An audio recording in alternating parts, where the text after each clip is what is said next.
Sebuah kisah mahakarya terbaik dari S.H. Mintarja yang sangat populer di masanya, berlatar belakang kerajaan Singasari. Dengan bangga kami persembahkan kepada sahabat Permata TV tercinta semuanya dengan judul Kisah Pelangi di Langit Singasari.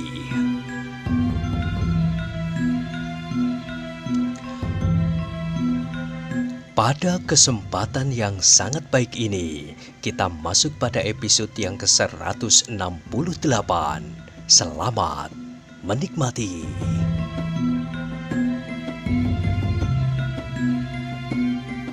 Pada episode sebelumnya telah diceritakan, Empu Gandring pun kemudian masuk ke dalam gubuk itu dan duduk di atas sehelai tikar yang dibentangkan di atas setumpuk rumput kering. Ki Buyut itu berdesah. Kami hampir tidak sabar lagi menunggu kedatangan Empu. Bagaimanakah dengan perjalanan Empu ke Kemundungan? Kenapa Empu datang seorang diri tanpa Anggir Mahesa Agni? Apakah terjadi sesuatu dengan anak muda itu? Empu Gandring menarik nafas dalam-dalam. Tetapi sebelum ia menjawab, Ki Buyut telah mendahuluinya pula. Bukankah Empu pergi menyusul kemenakan Empu itu? Sedangkan Anggir Ken Arok pergi mengantarkan Empu Sodo. Kini Anggir Ken Arok telah berada di sini. Banyak yang diberitahukannya kepada kami tentang Empu dan tentang Anggir Mahesa Agni. Empu Gandring mengangguk-anggukkan kepalanya dan didengarnya Ki Buyut masih juga berkata terus. Kami mengharap bahwa Empu akan berhasil membawa kembali Anggir Mahesa Agni. Tetapi kini aku lihat Empu datang seorang diri. Apakah Anggir Mahesa Agni masih menunggu di luar? Tetapi Empu Gandring tidak mendapat kesempatan untuk menjawab.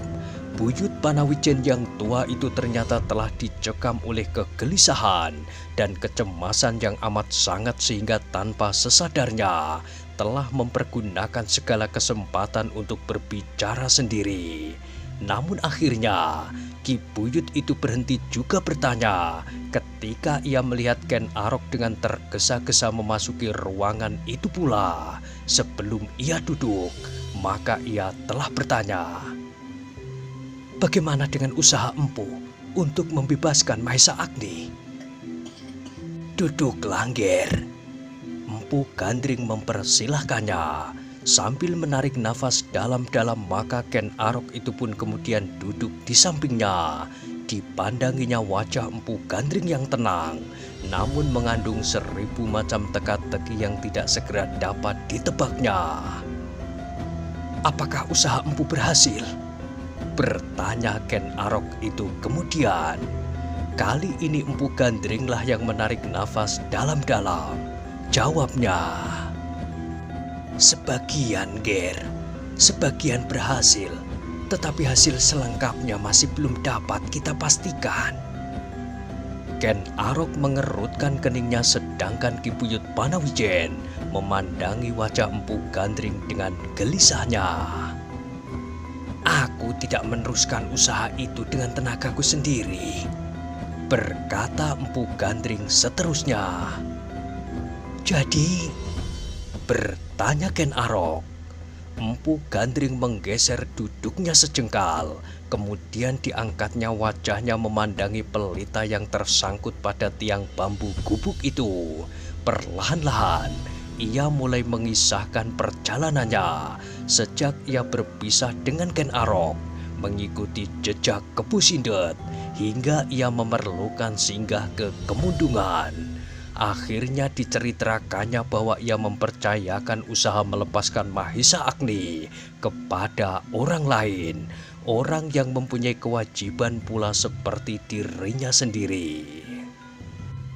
Oh, Ken Arok mengangguk-anggukkan kepalanya, sedangkan Ki Buyut Panawijen diam terpekur. Di luar gubuk itu beberapa orang telah berkerumun untuk mendengarkan keterangan itu pula. Beberapa orang saling berbisik, Sedangkan yang lain menjadi sedih. Mereka menyesalkan betapa Mahesa Agni itu mengalami berbagai macam kejadian yang pahit.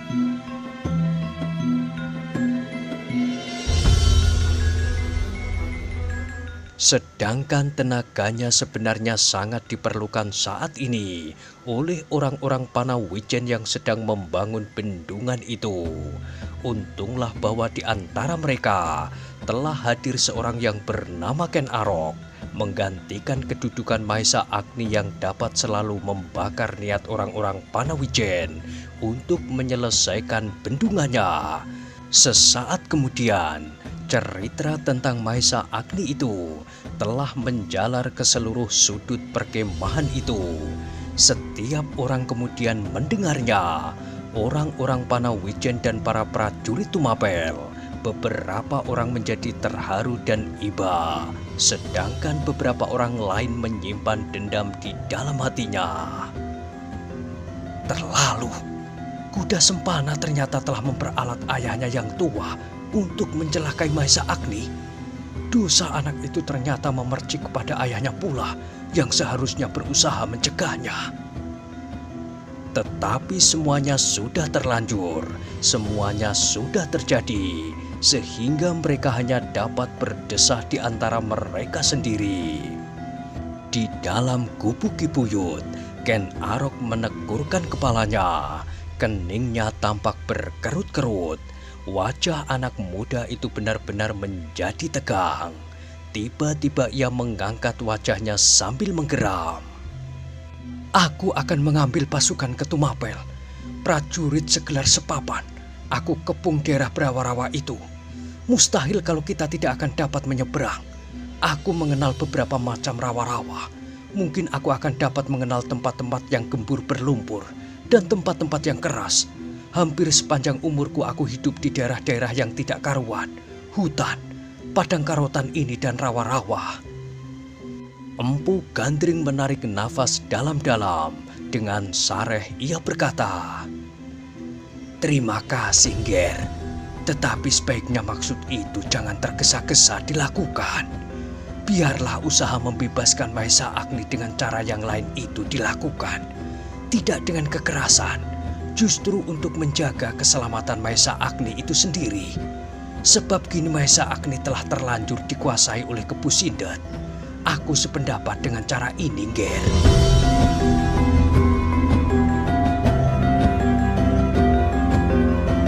Ken Arok menjadi semakin berkerut, tetapi kemudian ia menggigit bibirnya sambil kemudian bergumam, "Apa boleh buat apabila empu tidak sependapat?"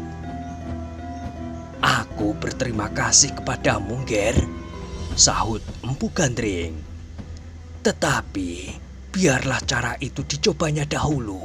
Apabila tidak berhasil, maka kita akan mencari jalan lain." Ken Arok mengangguk-anggukkan kepalanya.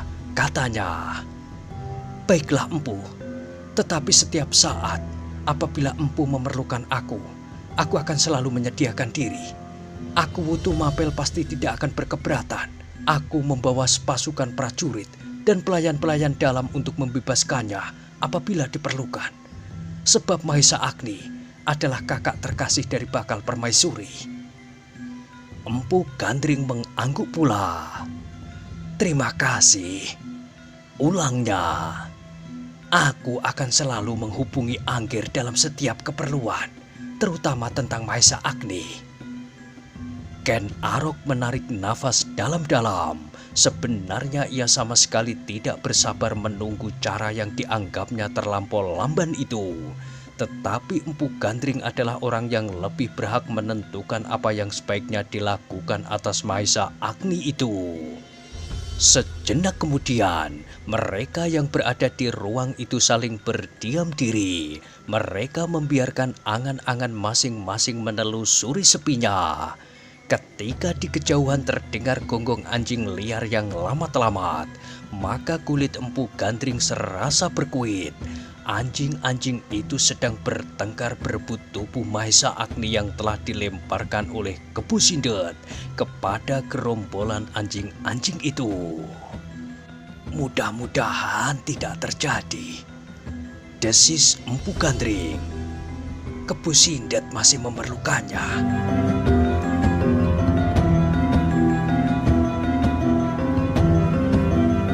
Kesepian itu pun kemudian dipecahkan oleh suara Ken Arok. Empu, aku masih belum mengirimkan laporan yang lengkap tentang hilangnya Mahesa Agni ke Tumapel. Aku takut apabila berita itu dapat mengejutkan Tuan Putri Ken Dedes dan dapat berakibat mengganggu persiapan-persiapan perkawinannya dengan Aku Tunggul Ametung. Aku mengharap bahwa Mahesa Agni segera dapat dibebaskan. Tetapi apabila ternyata keadaan menjadi sedemikian gawat, maka sebaiknya aku mengirimkan orang untuk menyampaikannya kepada tuanku Aku Tunggul Ametung, supaya aku tidak dipersalahkannya. Karena aku seakan-akan mengabaikan persoalan keselamatannya. Sebab Mahesa Agni itu pasti akan segera dipanggil pula menghadap sebelum semua persiapan perkawinan yang akan segera diselenggarakan itu selesai. Empu Gandring mengangguk-anggukkan kepalanya. Sesaat ia tidak menjawab. Ia menjadi cemas apabila dalam pembicaraan selanjutnya Ken Arok dan Aku Tunggul Ametung sependapat untuk mengepung Kepu Sindet dengan sepasukan prajurit, karena mereka tergesa-gesa untuk segera menemukan Mahesa Agni untuk kepentingan persiapan perkawinan itu. Tetapi dengan demikian, maka justru Mahesa Agni berada dalam bahaya. Apakah Empu sependapat? Bertanya Ken Arok. Empu Gandring menarik nafas dalam-dalam. Sejenak ia masih ragu-ragu. Dipandanginya wajah Ki Buyut Pana Wijen yang suram, tetapi ia tidak menemukan apapun pada wajah itu.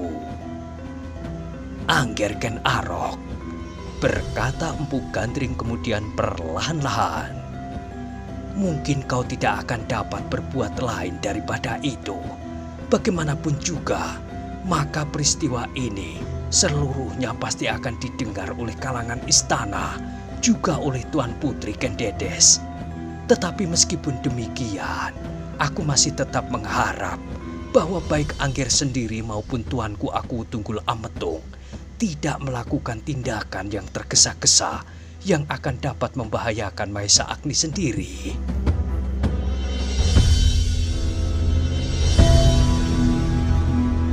Ken Arok mengangguk kecil sambil menggigit bibirnya. Anak muda itu dapat mengerti kenapa Empu Gandring berpendirian demikian menurut nalarnya. Tetapi rasa-rasanya cara itu terlampau lambat baginya, sehingga perasaannya berpendapat lain. Namun kali ini Ken Arok dapat menguasai perasaannya dengan nalarnya. Baiklah Empu, jawabnya. Aku akan memberi penjelasan kepada orang yang akan pergi ke Tumapel bahwa tindakan yang demikian akan sangat berbahaya. Aku akan mengharap bahwa segala tindakan harus dipertimbangkan bersama Empu Gandring, Paman Mahesa Agni. Bukankah begitu?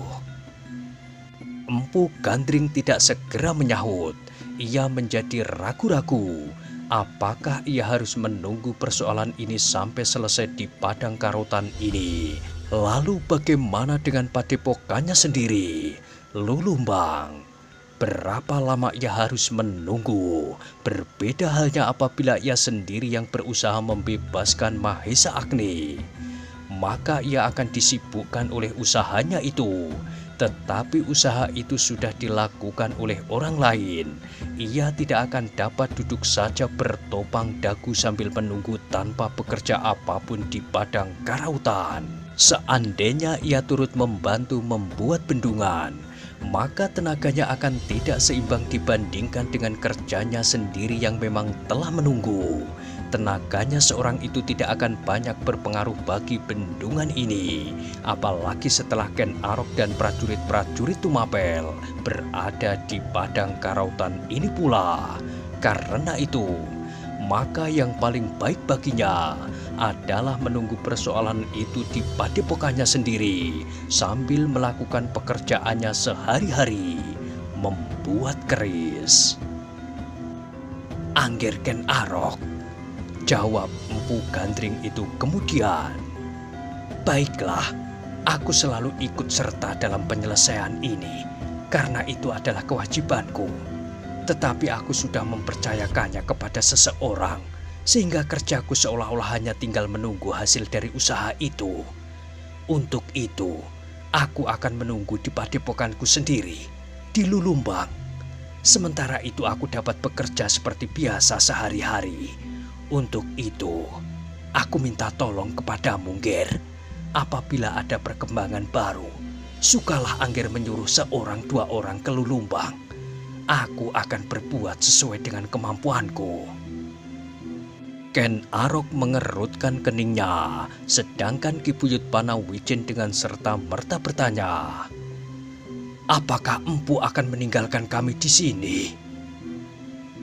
"Aku harus melihat padepokan yang sudah agak lama aku tinggalkan, Ki Buyut."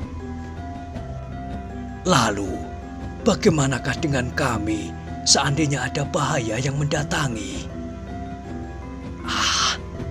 Empu Gandring tersenyum.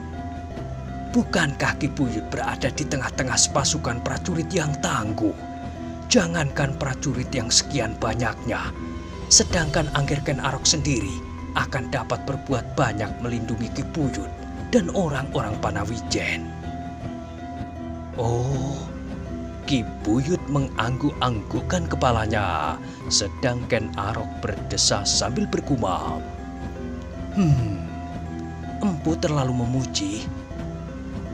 Tidak, Nger. Aku tidak memuji, tetapi Angger supaya menyadari bahwa Angger mempunyai ciri-ciri yang aneh. Aku tidak dapat mengatakan apa yang aneh itu, namun Angger mempunyai kelebihan dari orang-orang lain.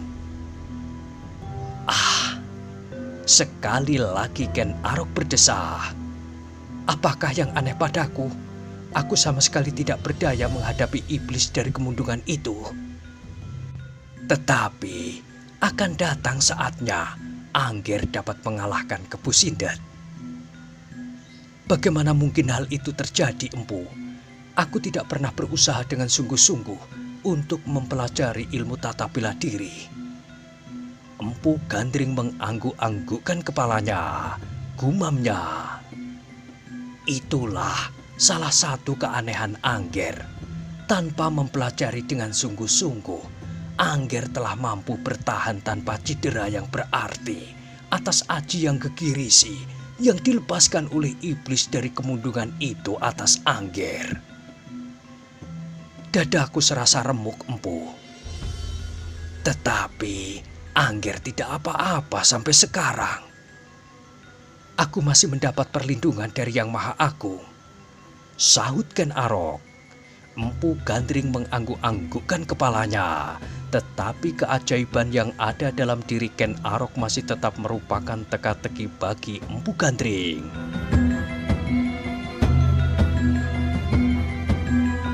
Sejenak kemudian, mereka saling berdiam diri. Terasa angin padang menyentuh tubuh-tubuh mereka, silir. Namun semakin lama semakin dingin meresap ke dalam kulit daging. Gubuk-gubuk kini telah menjadi semakin sepi. Beberapa orang telah jatuh tertidur karena kelelahan. Sedangkan beberapa orang lagi sedang bercakap-cakap tentang Mahisa Agni yang belum berhasil dibebaskan dari tangan Kebu Sindet. Di luar gubuk Ki Buyut Panawijen pun telah menjadi sepi pula. Orang-orang yang semula berkerumun mendengarkan cerita Empu Gandring telah pergi meninggalkan gubuk itu, kembali ke tempat masing-masing. Sejenak kemudian, Ken Arok berdiri sambil berkata, "Aku akan memanggil 2 orang prajurit yang besok harus menghadap aku ke Tumapel. Mungkin Empu dapat memberi mereka itu pesan langsung. Mungkin ada hal-hal yang perlu Empu beritahukan, supaya semuanya dapat berjalan dengan baik, tanpa membahayakan Mahisa Agni, dan tidak terlampau mengejutkan Tuanku Aku Tunggul Ametung dan Tuan Putri Ken Dedes." Empu Gandring mengangguk-anggukkan kepalanya. Jawabnya, "Baiklah, Nger." Ken Arok pun kemudian pergi meninggalkan Empu Gandring dan Ki Buyut Panawijen. untuk memanggil 2 orang prajurit yang akan diperintahkannya ke Tumapel. Sejenak kemudian Ken Arok telah datang kembali bersama prajurit yang dimaksudkannya. "Dengarlah baik-baik," desis Ken Arok, "supaya kau tidak membuat kesalahan. Dengan demikian kau akan langsung mendengar dari Empu Gandring dan dari aku sendiri, bukan hanya sekedar desas-desus yang sudah bertambah atau berkurang dari peristiwa yang sebenarnya terjadi." Dan kedua prajurit itu kemudian mendengarkan penjelasan Empu Gandring dengan ceritanya. Beberapa kali Ken Arok memberinya pesan tentang cerita itu, dan Empu Gandring pun mengatakan semuanya yang diketahuinya. Dikatakannya pula beberapa hal tentang Empu Sodo, bahwa orang itu sama sekali tidak bertanggung jawab lagi tentang hilangnya Mahisa Agni. "Tetapi hati-hatilah," pesan Ken Arok, "jangan mengejutkan Tuan Putri Ken Dedes." Kedua prajurit Tumapel itu mengangguk-anggukkan kepala mereka. Mereka mendengarkan keterangan Empu Gandring dengan seksama, dan mereka mendengarkan pesan Ken Arok baik-baik, supaya mereka nanti tidak salah menyampaikan keterangan tentang Mahisa Agni dan pesan-pesan yang harus dilakukannya. "Jangan lupa, sampaikan kepada tuanku Aku Tunggul Ametung bahwa segala usaha untuk menghindari peristiwa itu sudah dilakukan. Bahkan Paman Mahisa Agni, Empu Gandring sendiri telah ikut serta mencoba melepaskan Mahisa Agni. Tetapi kami tidak berhasil. Meskipun demikian, sampai saat ini usaha untuk melepaskan Mahisa Agni masih dilakukan." Pesan Ken Arok seterusnya kepada kedua prajurit itu, "Sampaikan pula bahwa usaha dengan kekerasan untuk sementara sebaiknya tidak dilakukan, mengingat keselamatan Mahisa Agni sendiri. Sedangkan kerja di Padang Karautan sama sekali tidak terganggu karenanya. Kami di sini berusaha untuk segera menyelesaikannya beserta taman yang dikehendaki oleh Tuanku Tunggul Ametung yang akan dihadiahkan kepada Tuan Putri Ken Dedes nanti." Sekali lagi kedua prajurit itu mengangguk-angguk. "Kau mengerti?" bertanya Ken Arok kemudian. "Ya," jawab kedua prajurit itu hampir bersamaan. "Baiklah," berkata Ken Arok selanjutnya. "Besok pagi-pagi kalian berangkat. Usahakan supaya kau dapat menghadap secepatnya dan segera kembali." "Baik," sahut keduanya. "Sekarang kalian boleh pergi tidur, supaya kalian besok tidak terlampau malas berangkat."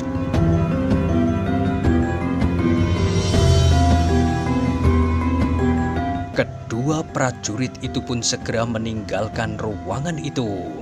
Kemudian Ken Arok dan Empu Gandring pun pergi pula ke tempat masing-masing untuk beristirahat. Di dalam gubuknya, Empu Gandring masih juga selalu dikejar-kejar oleh kecemasan dan keraguan-raguan tentang kepastian nasib Mahisa Agni. Sehingga dengan demikian maka dengan gelisahnya ia duduk di atas sehelai tikar pandan yang kumal. Sekali-sekali ia berdiri dan berjalan mondar-mandir. Sejenak kemudian kembali ia duduk. Ketika seseorang datang kepadanya dan meletakkan sebungkus makanan dan minuman hangat, maka Empu Gandring tidak segera beranjak dari tempatnya.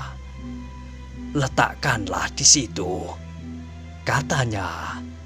"Baik, Empu," jawab orang itu, yang kemudian segera pergi meninggalkannya. Tetapi ketika dilihatnya uap air yang panas itu mengepul, timbul pulalah selera Empu Gandring untuk meminumnya. Apalagi ketika kemudian terasa bahwa perutnya pun mulai disentuh oleh rasa lapar. Namun akhirnya Empu Gandring itu hanya dapat menyerahkan segala persoalan kepada Yang Maha Agung, disertai doa dan puji. Semoga kemenakannya itu dilepaskan dari segala macam bencana. Ketika kemudian fajar pecah di timur, maka langit di atas Padang Karautan seolah-olah jadi membara. Warna merah yang tersirat dari cakrawala memancar menyelubungi seluruh padang yang luas. Semakin lama menjadi semakin cerah. Dalam kesibukan persiapan untuk melakukan kerja menyelesaikan bendungan, orang Panawijen dan para prajurit Tumapel melihat 2 ekor kuda dan kedua penunggangnya berlari meninggalkan perkemahan itu. Debu yang tipis dan kerikil-kerikil yang lembut berloncatan dari kaki kuda-kuda itu. Ken Arok, Ki Buyut Panawijen, dan Empu Gandring berdiri tegak seperti patung memandangi kedua ekor kuda yang semakin lama menjadi semakin kecil menuju ke ujung padang. Mudah-mudahan tidak mengejutkan Tuan Putri, gumam Ken Arok. Mudah-mudahan, sahut Ki Buyut Panawijen. Gadis itu sangat mengasihi kakaknya, seperti juga sebaliknya. Orang tua itu berhenti sesaat. Tiba-tiba ia berdesah, "Kalau anakku masih ada." Ken Arok yang mendengar desah itu menarik nafas dalam. Ia tahu benar apa yang telah terjadi dengan putra Ki Buyut Panawijen itu. Sekilas ia berpaling memandangi wajah Ki Buyut yang tua, yang sudah dipenuhi oleh kerut-merut garis-garis umur. Tapi Ken Arok tidak berkata sepatah kata pun. Empu Gandring hanya berdiam diri. Ia pun pernah mendengar juga apa yang telah terjadi atas anak laki-laki Ki Buyut Panawijen. Tetapi beruntunglah bahwa Ken Dedes kemudian terlepas dari kuda sempana. Bahkan kepahitan yang dialami itu dapat menjadi pupuk bagi kesuburan jalan hidupnya. Apabila tidak demikian, maka ia tidak akan sampai ke istana Tumapel. Aku pun menjadi ikut berbahagia dengan kebahagiaan gadis itu. Aku juga pasti tidak akan rela melihat apabila gadis itu benar-benar menjadi istri pelarian dari kuda sempana. Ki Buyut melanjutkan desahnya dalam nada yang dalam. Ken Arok dan Empu Gandring masih saja berdiam diri. Terasa seolah-olah pedih hati orang tua itu terungkat kembali dengan tiba-tiba. Apalagi bila kemudian Mahesa Agni tidak dapat diselamatkan, maka ia pun akan merasa kehilangan. Sebab bagi Ki Buyut Panawijen, Mahesa Agni seakan-akan telah menjadi ganti anaknya yang hilang.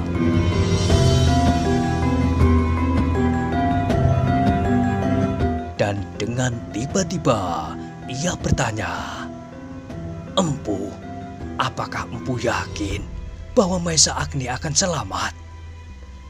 Empu Gandring menjadi ragu-ragu sejenak, tetapi dipaksakannya mulutnya menjawab, "Aku yakin, Ki Buyut." Ki Buyut itu pun kini terdiam pula. Ia masih memandang kuda yang kini menjadi semakin kecil, sekecil sebuah noktah di wajah langit yang luas. Untuk sesaat, kini ketiganya saling berdiam diri. Di belakang mereka orang-orang Panawijen dan para prajurit Tumapel telah menjadi sibuk dengan segala macam persiapan. Alat-alat dan keperluan-keperluan yang akan dikerjakan hari ini telah mereka kumpulkan dan mereka bawa beramai-ramai ke tepi sungai di mana bendungan itu dibuat. Bintik-bintik di cakrawala yang menjadi semakin kecil itu pun kemudian hilang bersama dengan pancaran sinar matahari yang pertama menyiram wajah padang karautan yang kekuning-kuningan. Warna fajar pun kemudian menjadi semakin terdesak oleh cerahnya sinar matahari, kuning keputih-putihan. Ketika wajah Ki Buyut yang berkeriput itu merasa tersentuh oleh hangatnya matahari pagi, maka orang tua itu pun menarik nafas dalam-dalam, dipalingkan wajahnya, dan dilihatnya orang-orang Panawijen dan para prajurit Tumapel telah sibuk mempersiapkan diri untuk mulai bekerja.